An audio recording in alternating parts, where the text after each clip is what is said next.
नमस्कार दोस्तों, आपका स्वागत है मेरे YouTube चैनल में। आज मैं आपके लिए लेके आया हूँ अहंकार किस बात का कहानी। तो आइए शुरू करते हैं। महाकवि कालिदास बीच रास्ते में थे। उनको बहुत जोर की प्यास लगी। वह एक पनिहारिन पानी भर रही थी। कालिदास बोले, माते पानी पिला दीजिए, आपका बड़ा पुण्य होगा। पनिहारिन बोली, बेटा मैं तुम्हें नहीं जानती, अपना परिचय दो, मैं पानी पिला दूंगी। कालिदास ने कहा, मैं मेहमान हूँ, कृपया आप पानी पिला दीजिए। पनिहारिन बोली, तुम मेहमान कैसे हो सकते हो? संसार में दो ही मेहमान हैं, पहला धन और दूसरा यौवन। इन्हें जाने से समय नहीं लगता। सच बताओ, कौन हो तुम? इस जवाब से परिचित कालिदास आश्चर्यचकित रह गए।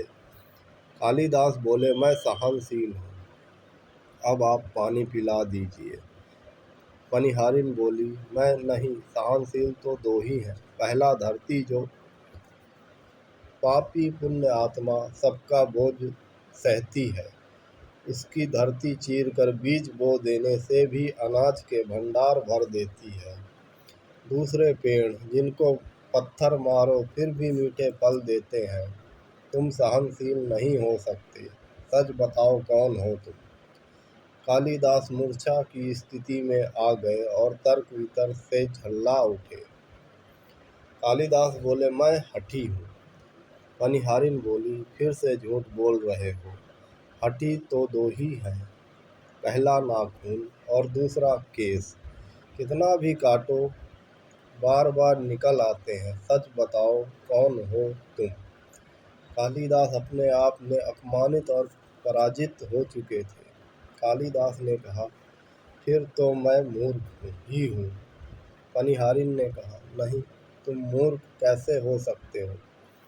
मूर्ख तो दो ही हैं, पहला राजा, जो बिना योग्यता के भी सब पर शासन करता है, और दूसरा दरबारी पंडित, जो राजा को प्रसन्न करने के लिए गलत बात पर भी तर्क करके उसे सही सिद्ध करने की चेष्टा करता है। यह बात सुनने के बाद कालिदास कुछ ना बोल सके और वह इस स्थिति में वृद्धा महिला पनिहारिन के पैरों पर गिर पड़े और पानी पीने की याचना में गिड़गिड़ाने लगे। वृद्धा महिला ने कहा, उठो वत्स। आवाज़ सुनकर कालिदास ने ऊपर देखा तो साक्षात माता सरस्वती वहाँ खड़ी थी।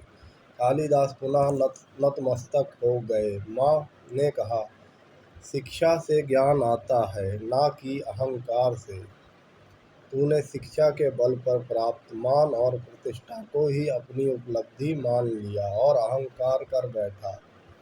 इसके लिए मुझे तुम्हारी आंखें खोलने के लिए यह सब स्वांग करना पड़ा।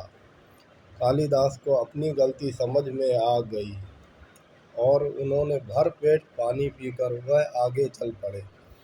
इसलिए कहते हैं, विद्वत्ता पर कभी घमंड ना करें। घमंड विद्वत्ता को नष्ट कर देती है और दो चीज़ों को कभी व्यर्थ नहीं जाने देना चाहिए।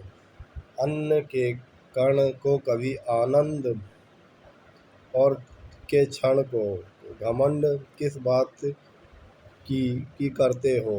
आप इस संसार में निर्वस्त्र आए थे और निर्वस्त्र ही जाओगे। आप कमज़ोर बनकर आए थे और कमज़ोर बनकर ही रहोगे। बिना धन संपदा के आए थे और बिना धन संपदा के ही रहोगे।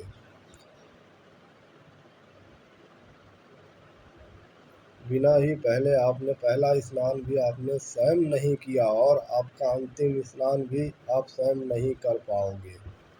यही जीवन की सच्चाई है। फिर किस बात का इतना घमंड और किस बात की इतनी दुर्भावना? किस बात की इतनी खुदगर्जी? इस धरती पर हमारे लिए बहुत ही सीमित समय है और हम मूलन बातों पर अपना समय बर्बाद कर रहे हैं। इसलिए अभी से प्रभु की आराधना में लग जाइए, जीवन सफल बन जाएगा। दोस्तों, वीडियो अच्छी लगी तो प्लीज़ चैनल को लाइक और सब्सक्राइब करना ना भूलें और फिर मिलेंगे।